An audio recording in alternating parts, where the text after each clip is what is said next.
Bom, boa tarde a todos, bem-vindos à palestra do CEPAC, essa palestra especial de hoje, e vamos dar início com uma leitura de uma página de preparo, que é do livro Minuto de Sabedoria. Página que a gente vai ler, o minuto vai ser o número 35. Ajude a natureza, não destrua os bens que a natureza coloca a seu dispor para ajudá-la a progredir.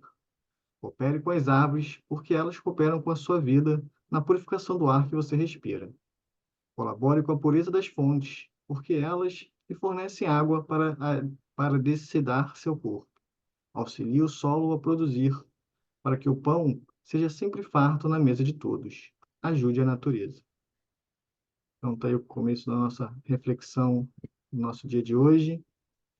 Vamos fazer agora a prece inicial.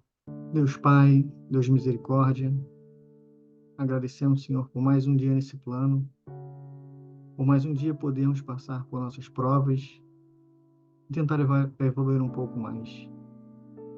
Pedimos, Senhor, clareza de mente para podermos compreender as palavras do estudo de hoje.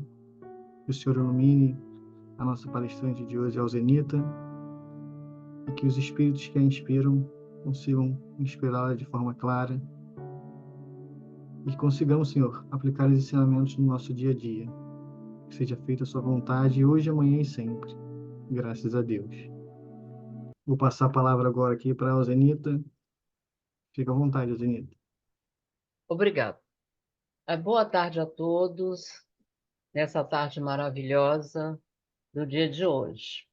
E tenho como tarefa refletirmos aqui em torno do Evangelho segundo o Espiritismo, no capítulo 5, Bem-aventurados aflitos, que no item 26 vai tratar das provas voluntárias, o verdadeiro silício. Muito bem. O mentor ou o autor espiritual, o espírito guardião, nos traz explicações tão necessárias que chegaram no século XIX com a Boa Nova, o Consolador Prometido, embora essas advertências e esclarecimento em torno das nossas ações, das nossas existências como encarnado e desencarnado, porque a vida continua e as responsabilidades diante das nossas ações estão na lei. E o item 26, ele nos fala desse silício. O que é realmente o silício voluntário? Nós temos na nossa existência um projeto, uma existência a cumprir com um contrato assinado, em que se encaixa por nossas necessidades sempre o progresso, mas também a lei de ação e reação, estamos sendo provados ou passando por expiações necessárias, como espíritos ainda endividados multimilenarmente neste planeta. E ele diz: vós perguntais se é permitido diminuir o rigor das próprias provas. Essa questão faz lembrar essas outras. É permitido aquele que se afoga procurar se salvar? Aquele que se espetou no espinho retirá-lo? E aquele que está doente chamar o médico? E ele continua dizendo que as provas têm por finalidade exercitar a inteligência tanto quanto a paciência e resignação, que significa essa cota do progresso que faz parte da reencarnação. Ninguém reencarna só para ser provado por nada, não. É o crescimento, é a nossa possibilidade de um novo tempo, desenvolvermos também o progresso, porque Deus é misericórdia e a sua criatura precisa evoluir. E ele vai dizer que há refletirmos em torno dessas questões que são situações aparentemente simples, mas faz parte da nossa vida e nós vamos buscar, vamos dizer, o alívio ou um tratamento para o problema. Quando ele está também esclarecendo, né, que um homem pode nascer numa situação penosa e difícil, exatamente para obrigá-lo a procurar os meios de vencer as dificuldades. E qual é o mérito dessa situação em nossas vidas? Porque podemos nascer em ambientes de conforto e, vamos dizer, a riqueza material, ou em penúria. Todas as duas situações são provas difíceis. É, a dificuldade ou sofrimento ao qual fizemos jus ou buscamos por imprevidência, ou o contrário, a riqueza, que não é só para satisfação pessoal, ele diz que o mérito está ou reside em suportar, olha que interessante, sem lamentações, né, as consequências dos males que não se pode evitar, e em proveito na luta em não se desesperar, se não for bem-sucedido, mas com negligência, que mais seria preguiça, ao invés de virtude. Aí percebemos que isso aqui está no próprio Evangelho do Cristo, que, na realidade, todo o Evangelho, na nossa consciência, né, que é a chamada lei de consciência, e que dentro dessas cláusulas dos artigos dessa lei, né, está procurar sempre ter a paciência e desenvolver as virtudes da resignação, sem lamentação. Por quê? A grande maioria, por desconhecer que a vida continua, e quando a codificação chega no século XIX, a sociedade planetária e outros países que, mesmo não fosse católico, estavam presos a uma ideia de penas eternas, enfim. E havia tanto resignação, porque em todos os tempos existiram criaturas que, como até já tinham conquistas interiores de vidas passadas, e suportavam bem essas questões de sofrimento, até mesmo sem entender. Era como que intuitivamente eles já tinha desenvolvido alguma coisa de resignação e procurava ser paciente. Existe na história do povo judeu a figura de Jó, que simbolizava para aquele povo, e hoje é um ditado popular, ter a paciência de Jó, a compreensão de Jó, que foi rico, perdeu tudo no fim de sua vida, todo doente, vivia ali das migalhas da mesa do rico. E assim ainda é. Foi ontem, algum tempo atrás, com codificação ou sem codificação, mas faz parte da vida do homem. Mas essas criaturas, existiram aqueles que cresceram, evoluíram, né? Deram a mão ao palmatório e cumpriram o seu contrato legal. E a grande maioria ainda não. Por quê? Porque é rebelde. Aí vem aquela situação do tema desse item, né? Há pessoas que caem nos extremos, ou é rebelde e tenta, de qualquer maneira, fugir da prova ou da expiação. Aí vamos aqui abrir um parênteses, porque somos testados e provados sempre. Dentro do que você já conquistou, mas você vai crescer mais, porque a lei é de amor e progresso. E o Pai, esse progresso é universal. Não é coisa de doutrina, nem de catolicismo, nem disso, nem daquilo. É a lei universal, o progresso. E somos encaminhados de uma forma ou de outra para esse progresso. As provas é eu ter empenho, ela não cai de bandeja na minha mão. E nem o objetivo do seu trabalho, do seu estudo, do seu intento numa situação qualquer, você terá que se empenhar. Aí é que está a grande jogada do Pai.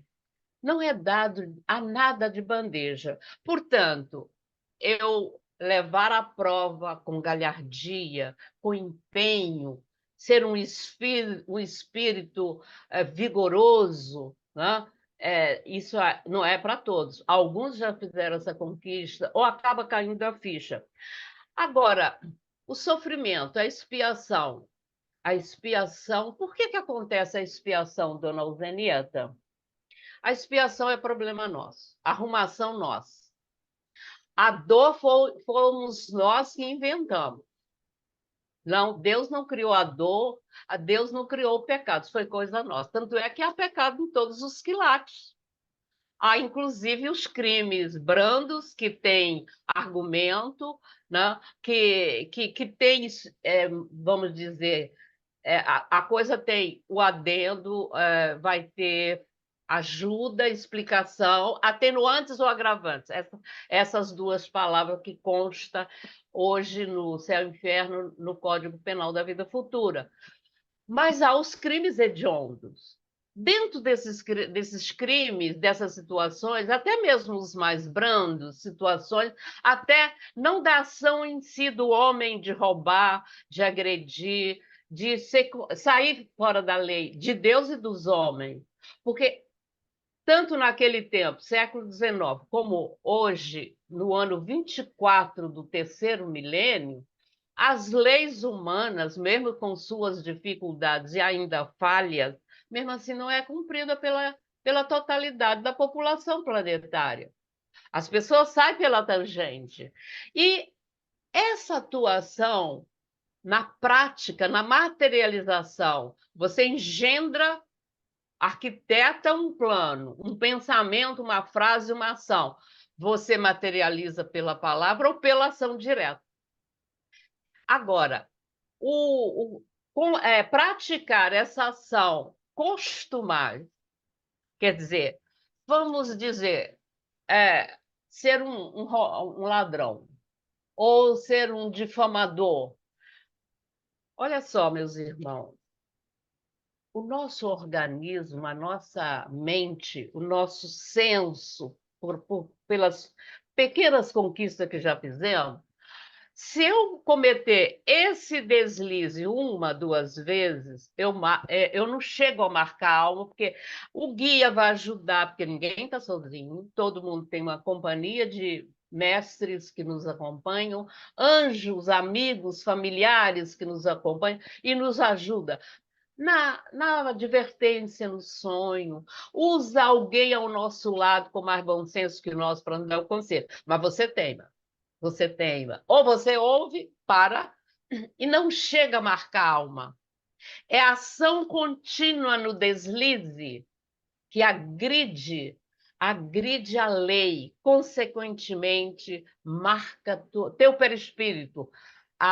Você, espírito imortal, olha, espírito, perispírito e corpo, marca o perispírito e com a constância do desatino, a prática costumada, você acaba marcando o perispírito que nessa encarnação poderá expiar a própria encarnação ou será tão grave que só na próxima, só numa outra encarnação. E essas marcas chega ao ponto de se tornarem, diz o mentor, lá na casa do Cefac, em outras casas que ele trabalha, doutor Herman, né? E outros espíritos, marcam a alma e se tornam quistos espirituais. E daí a situação que eu poderia limpar nas boas ações, se eu me voltasse para a caridade, a fraternidade, a solidariedade. Primeiro, o arrependimento do erro cometido. Ponto. Isso aí é fundamental. Sem arrependimento, não vamos a lugar nenhum. Em seguida, o arrependimento, você vai refletir e vai mudar suas ações. Partir do deslize, da agressão à lei, a afronta à lei, né? Porque eu não vou afrontar Deus. No passado dizia que a gente ofendeu Deus. Imagina se o Criador do universo vai se ofender com as minhas bobagens. É ridículo. Lá não seria Deus, seria uma pessoa igual a mim. Não, nós é que nos melindramos. Mas o que é que acontece? Você agride a lei, você deve a lei. que tá na consciência e eu marquei. Essa infração foi tão delituosa, tão constante, e eu marco. Aí vem a expiação. E são duas situações dentro dessa expiação. Ela deverá ser trabalhada, desenvolvida, assumida com resignação. Nem sempre. Nem sempre a gente tem essa resignação. Tanto é que, com a lamentação e a revolta, você repete todo o sofrimento em outra vida. É assim com a maioria de nós. E aí que ele diz, né, em suportar sem lamentações e as consequências. E aí, essa questão mais na frente, ele vai dizer que leva a outra, uma vez que Jesus disse: bem-aventurados os aflitos. Há mérito em procurar aflições agravando suas provas, né, voluntariamente, sofrimentos voluntários? A isso responderei o mentor, o autor da mensagem, muito claramente. Sim, há um grande mérito quando responderei muito claramente.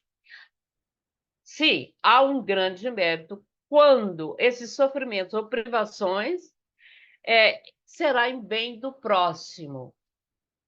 Vamos dizer, eu saí da minha zona de conforto, num fim de semana, eu ir ao hospital, eu ir ajudar uma pessoa na família que eu sei que está doente, está precisando de ajuda, tem menos do que eu, vou lá estender a mão moralmente, financeiramente, amorosamente. Enfim, toda essa ação no bem. Quando é que nos dispomos, quando estamos nessa zona de conforto, ir a um orfanato, levar um sorriso e um carinho para aquelas crianças destituídas de família, que só tem um orfanato para cuidar delas? Aí tem um outro local de sofrimento, expiação, que são os hospitais para doentes mentais, manicômios. Misericórdia, Senhor.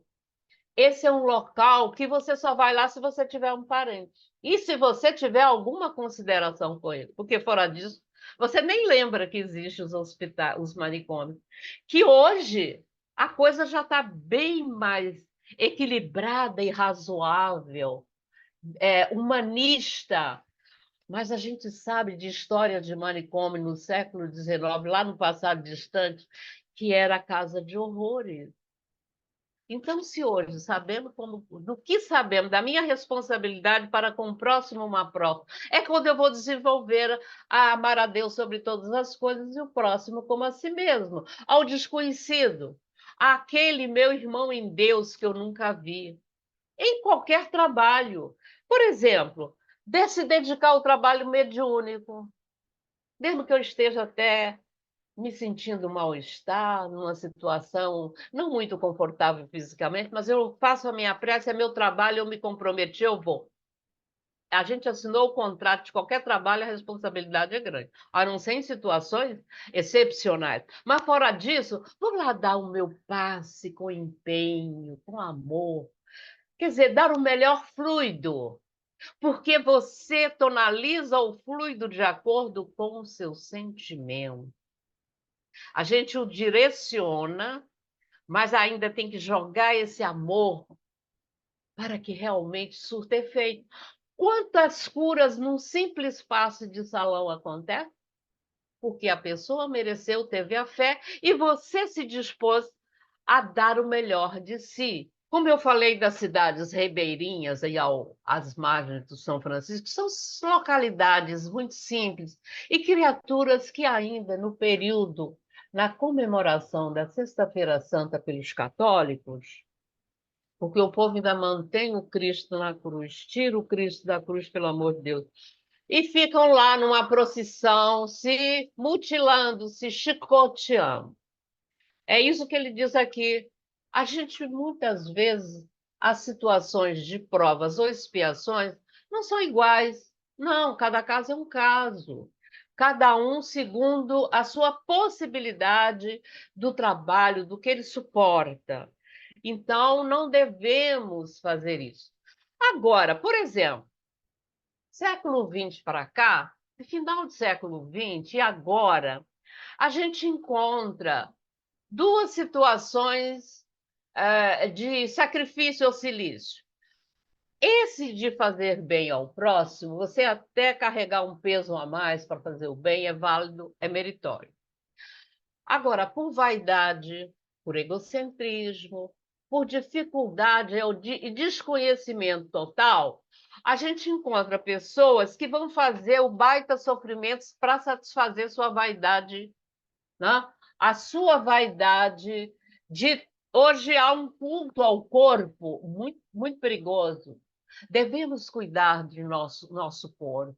Isso é meritório, isso é dever, na boa alimentação, no controle das emoções, porque emoções descontroladas e contínuas também marcam a alma, cria problema. Ou você é capaz de pegar peso na academia uma manhã inteira, 3, 4 horas. Eu já vi pessoas assim. Chega lá, abriu a academia, eu faço academia, mas eu não tenho mais do que 1h40. É muito difícil eu ficar 2 horas na academia. 1h40 é o ideal para cumprir, né, a minha pauta lá. Mas há outros que ficam 2, 3 horas malhando, pegando peso, fazendo sacrifício físico para embelezar o corpo.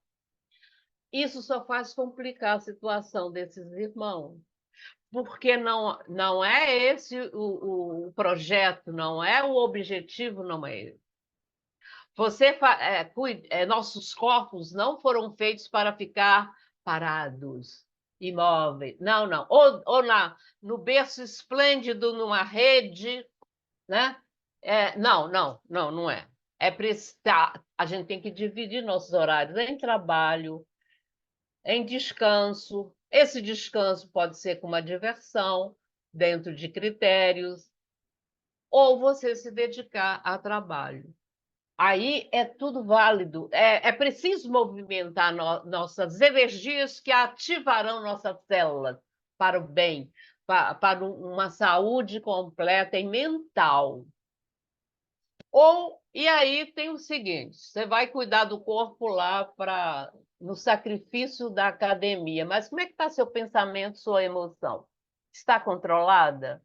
Estão, vamos dizer, você faz uma musculação, aí não é musculação, um trabalho de controle mental, de equilíbrio, vamos dizer, equilíbrio mental, de ações e pensamentos no bem, isso gera luz. O contrário é complicação. E olha, então, o nosso irmão diz que esse excesso abusivo, porque cria até vícios, né? A pessoa se habitua a sofrer nessas atitudes. Como os grandes esportistas, é maravilhoso, eu admiro, mas o exagero, o abuso é problema. É problema. Não é por aí. Por que então usar suas forças? Olha, Deus pede um dia na semana de caridade, de trabalho, do bem ao próximo. Fora disso, você debilita seu corpo. Isso não vamos nem falar das atitudes equivocadas de buscar emoções fortes. A pessoa só gosta das emoções fortes. E aí parte para tudo que lhe convém para satisfazer esse vício. Isso já é um vício. Qual é o problema? O que é vício? O abuso do hábito. Você fazer caminhada é necessário. Ah, não posso fazer exercício porque o meu coração não aguenta. Olha só, criança, a caminhada para todas as idades é válida. Hoje a gente vê os nossos jovens presos ao sofá, ali no videogame, no game, PPP, outras cositas mais. Precisa escolher melhor essas diversões, porque também traz problema. Portanto, o abuso de buscar sofrimento voluntário e que não faz bem a ninguém, ainda te prejudica, também está fora. Aí tem mais outra situação. Ele vai dizer que a gente deve usar, mas não abusar. É a lei, é a lei. o abuso das melhores coisas acarreta punição por suas consequências inevitáveis. Há no livro Loucura e Obsessão, trazido por Divaldo Pereira Franco, Hermínio Filomeno de Miranda, mas quem na realidade dirige toda a história é Bezerra de Menezes. E olha, ele vai trazer situações e o fundamento porque desenvolvemos certas doenças. E aí vai tratar de um caso de um autista muito complicado, que vai buscar aquele centro espírita, que, por sinal, é um trabalho muito lindo num centro de Umbanda. Então, aquela personagem é levada uma vez pelo pai, que realmente é seu pai biológico, mas o adotou de coração. Era uma alma que ele tinha amor até de vidas passadas, fraterno. E essa criatura, naquela existência no século XX, ele vem com um autismo muito sério, muito profundo.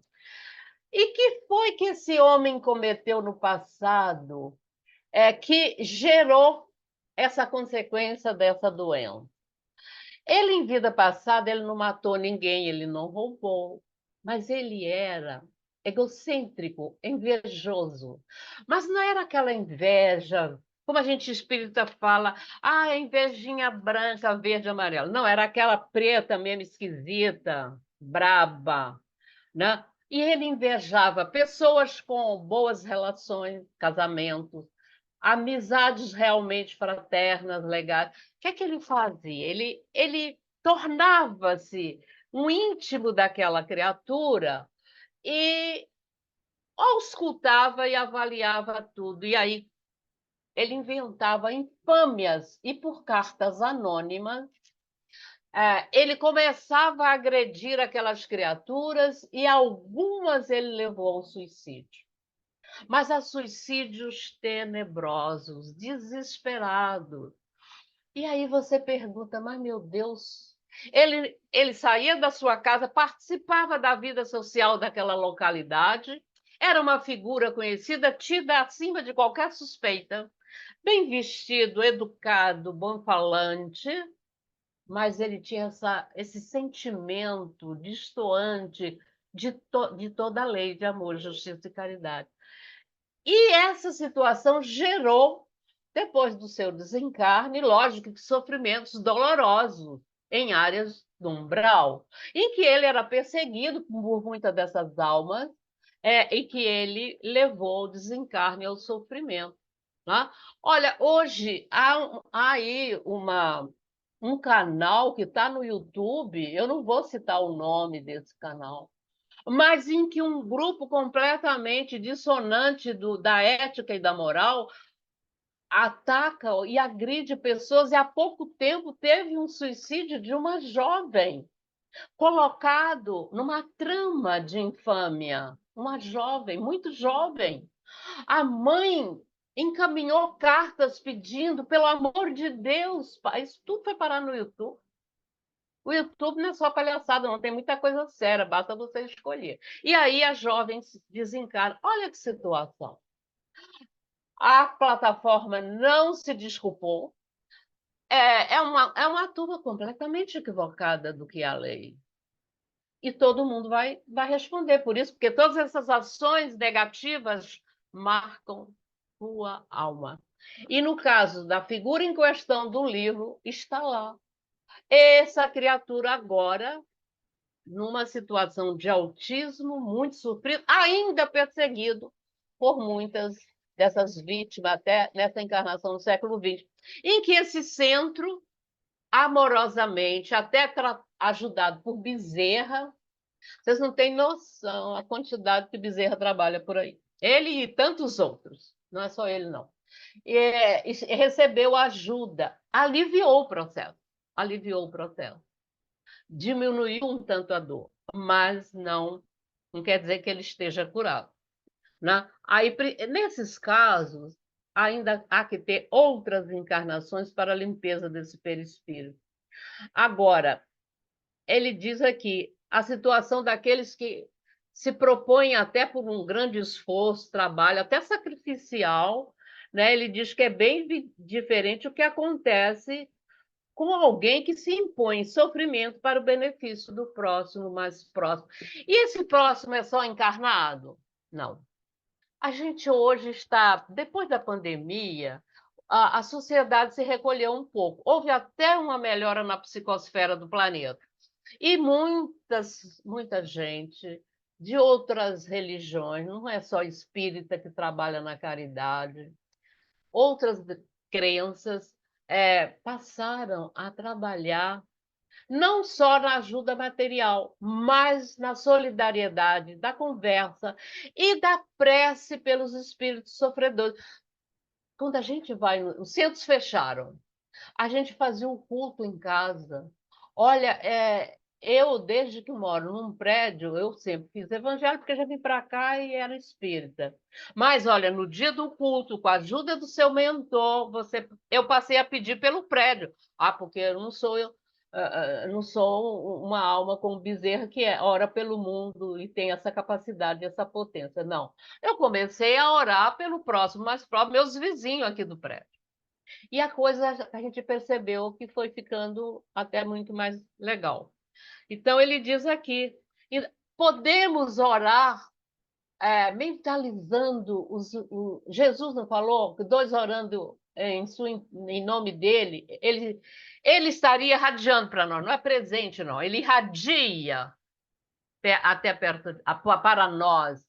A gente ora por todos os espíritos sofredores. Doutor Herman, Cefac também tem uma casa espiritual no plano, uma colônia no plano, uma casa no plano espiritual, porque a física é materialização de uma das casas do Pai. Tem, então, também no plano espiritual, como no universo. Todo planeta também é casa. E aí, a gente se dispôs a... Não podia ver para o centro. Isso foi muito importante, mas tinha pessoas que tinham medo de se colocar à disposição da tua espiritualidade, vamos dizer, para ajudar a equipe no plano espiritual. Será que pensava que espírito pega Covid? No plano espiritual, no trabalho, vai pegar Covid? Não, não, gente. Uma vez, a doutora Erma reclamou lá para uma pessoa de um departamento no Leon Denis que estava praticamente trabalhando sozinho. E os médios, porque o trabalho no plano espiritual, para a desobsessão que também existe, a cura e tudo mais, precisa de médios encarnados. Por quê? Porque os espíritos não podem fazer tudo sozinhos? Não, porque para tratar de encarnado, ou espírito em desdobramento, mas está encarnado, o corpinho ficou lá na cama, e ele vai ser atendido aí na colônia. Precisa do médio por conta do fluido animalizado. E você tem que se dispor. É um trabalho maravilhoso. Imagine. Eles precisam de nós como nós precisamos deles, nesse tipo de trabalho. Então, vamos expandir a mente. E quando ele diz aqui, se suportares o frio e a fome para aquecer e alimentar, né? Isso é muito, muito importante, aquele que precisa. Se o vosso corpo padece por uso, eis o sacrifício por isso, é abençoado. Portanto, vós que deixais vossos aposentos perfumados, para ir um casebre miserável levar consolação, vedes que sujais vossas mãos tão delicadas, tratando de chagas. Vós que deixais de dormir para ficar junto a um doente, que apenas é vosso irmão diante de Deus, vós, enfim, que usais a sua saúde à prática das boas obras. Esse é o verdadeiro silício abençoado por Deus. E esse exemplo do mentor, né, o anjo guardião, me fez lembrar, sempre que eu leio, de Condessa Paula. Quer dizer, muitas vezes na elite existe muita gente boa, como uma Condessa Paula que praticava essa caridade maravilhosa. Mas vós que vos retirais do mundo para evitar as suas seduções e viver no isolamento, qual a vossa utilidade na Terra? Nenhuma, nenhuma. Ao contrário, você estará criando uma falta, se insubordinando contra a lei de amor, justiça e caridade. Não vai levar a lugar nenhum. Ah, e detalhe, toda essa situação no equivocado tem um problema. Você é fraco, você se deixa levar por isso, por aquilo e não faz coisa nenhuma. Mas aí você atrai, você entra em sintonia com a turma também da preguiça, da maldade, do temor, enfim, dos que são contra o Nazareno. Ah, tem muita gente ainda, muita alma do lado de lá e do lado de cá. Tem. E aí você arruma um monte de problema. Você foge do trabalho porque não quer se envolver. Ah, não quero me contaminar. Olha, mas qual é o mérito dessa história? O mérito está no fogo e não se queimar. Ah, esse é que é o mérito. A gente começa devagar. Ninguém pode entrar nisso de peito aberto. Mas funciona, meus irmãos. Portanto, este é o verdadeiro, né? É o famoso bom combate, que está em nossas possibilidades. E ele vai dizer: se desejais um cilício, aplicai-o em vossa alma e não no vosso corpo, mortificando o vosso espírito e nem não a vossa carne. Castigai o orgulho que ainda temos de sobra. E recebei as humilhações sem vos lastimardes, e esmagai o vosso amor próprio. Hoje a gente chama esse amor próprio em exagero, é muito ego ainda na sociedade. E até entre nós, trabalhadores, ainda há muito ego. Precisa ver isso. Egos e pontos de vista é um negócio complicado. Portanto, tornai-vos insensíveis contra a dor da injúria e da calúnia mais pungente. Porque a partir do momento que você diz assim, mas quem é ele para falar mal de mim? Ele não sabe quem eu sou. Orgulho, vaidade. Você está falando isso por orgulho. Porque ninguém foi mais difamado do que o Cristo e ele parou de trabalhar por isso? Não.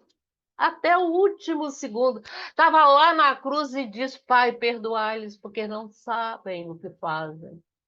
Por ignorância, truculência, rebeldia. Não é verdade? Foi tudo que aconteceu. E vamos tirar o Cristo da cruz, pelo amor de Deus. Quer dizer, isso ainda nos abala? Refletir, faça a reflexão, observe. O importante, tem uma piadinha de Valdo Pereira, que lá não sei para quando, há muito tempo, no século passado, no seu já trabalho grandioso, ele era difamado. Era criticado. E um dia, Joana o encontra sentado numa poltrona, chorando. E ela pergunta simplesmente: Meu filho, por que chora? E ele vai contar das situações, das críticas que estavam magoando tanto, né? E aí ela diz assim: E aí, você cometeu esses delitos? Não. Então, esquece, releva, vai em frente. Porque se você para o seu trabalho, ou para a sua evolução, a sua luta para vencer a si mesmo, e para tudo, e fica chorando em casa, amanhã, quando você desencarna, com que cara tu vai olhar teu anjo de guarda? Com aquele sorriso amarelo, né? Ah, pois é, ninguém me compreendia, eu parei meu trabalho. E aí, que vantagem Maria leva? O que traz a calúnia, caluniador, problema dele. Ele que vai se haver com a lei amanhã. Eu não posso justificar a minha ociosidade e inutilidade que me tornarei inútil por conta de A e B. Vou em frente, vou em frente. Então, meus queridos, eis o verdadeiro cilício, cujas feridas vos serão contadas, porque elas serão prova da vossa coragem e da vossa submissão à vontade de Deus e não rebeldia. Enquanto formos rebeldes, vamos sofrer. Então, acho que já está na minha hora, né, amigo? Eu não estou ouvindo você. Perdão, o microfone ainda tem um tempinho, se quiser. Já deu tempo. Não, ainda tem tempo. Bom, então, a gente percebe que nesse fechamento, é, o anjo guardião, e vamos dizer assim, resumindo, o objetivo, o conteúdo é, pela dor moral, quer dizer, sempre você acionando a sua força de vontade, o seu empenho. Essa vontade, todos a possuímos. É a grande virtude, grandeza, talento de nossas almas, diz Leon Denis. Está lá o problema do ser e do destino, exatamente no capítulo da vontade. Quem aciona a vontade? O anjo te incentiva, as reminiscências do bem te incentivam, os avisos em sonho, os amigos nos ajudando, mas você tem que acionar essa força motriz que é a tua alma, a tua vontade, desculpem, de se empenhar e fazer o melhor. Não é que a gente vai entrar assim como nota 1000, não, não. Até porque tem que, ó, baixa a onda. A gente vai começar vencendo aos poucos, até se instalar no nosso psiquismo e coração essa determinação à prática e desenvolver realmente a virtude de ser virtude conquistada. Virtude é uma vida inteira. Eu estarei fortalecendo, engrandecendo essas virtudes da compreensão, da tolerância, caridade, fraternidade, igualdade, que não é para estar na bandeira, é aqui, na minha consciência, no coração, esse chakra fantástico do sentimento, que representa o sentimento, mas o coração é muito mais do que isso. Portanto, vejamos, essa recomendação foi trazida no Evangelho segundo o Espiritismo do século XIX, já vai quase 200 anos. E nós espíritas, às vezes, ainda vacilamos tanto. E vamos sair daquela ideia, daquele plano comum. A natureza não dá sal. A gente quer um tempo que não temos mais. Não, não temos. Aqui no planeta Terra, talvez, quem se determinar e não mudar, e não fazer a reforma, não poderá continuar na Terra Azul, porque a Terra da quinta dimensão não abrigará mais certas situações dessas loucuras humanas. Você continuará filho, eu continuarei filha, mas talvez não mais na Terra Azul. Seremos levados para mundos condizentes com teu estado espiritual. E a Terra, a Terra está mudando. A Terra já está mudando há muito tempo. As leis ainda têm dificuldade, mas não é mesmo as leis lá nos códigos penais, judiciais, elas estão evoluídas. Os praticantes da lei, que são os juízes e tudo mais, os senhores da justiça, a partir dos advogados até os juízes, desembargadores e tudo mais, eles vão executar a lei. E nós aqui praticamos. Portanto, a humanidade precisa crescer. E esse crescimento, dependendo da dificuldade, talvez não tenha mais tempo, porque arrependimento de última hora não acontecerá. Por quê? A transição começou no final da Idade Média.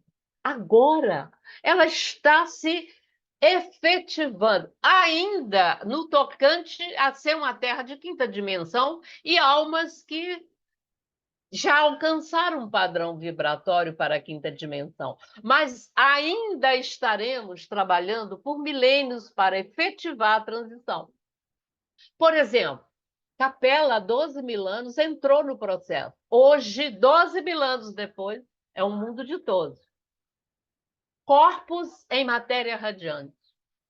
Se eu vim de lá, não tem como voltar, tem que continuar aqui no planeta azul, graças a Deus, salve e salve, trabalhando pela Terra. Obrigada, Edu. Muita paz para todos vocês e vamos pensar seriamente nisso. Obrigado, Zenita. Vamos fazer aqui a nossa prece final. Agradecer a Deus pela nossa irmã, nossa amiga Alzenita, trabalhadora incansável da Seara. Pedir que essas palavras aqui hoje sejam incorporadas ao nosso dia a dia e que consigamos, através delas, alcançar um pouco mais da nossa evolução. E que entendamos que as palavras do Evangelho são muito mais do que um consolo, mas sim um guia para nossas vidas. E que seja feita a vontade do Pai hoje, amanhã e sempre. Graças a Deus. Graças a Deus.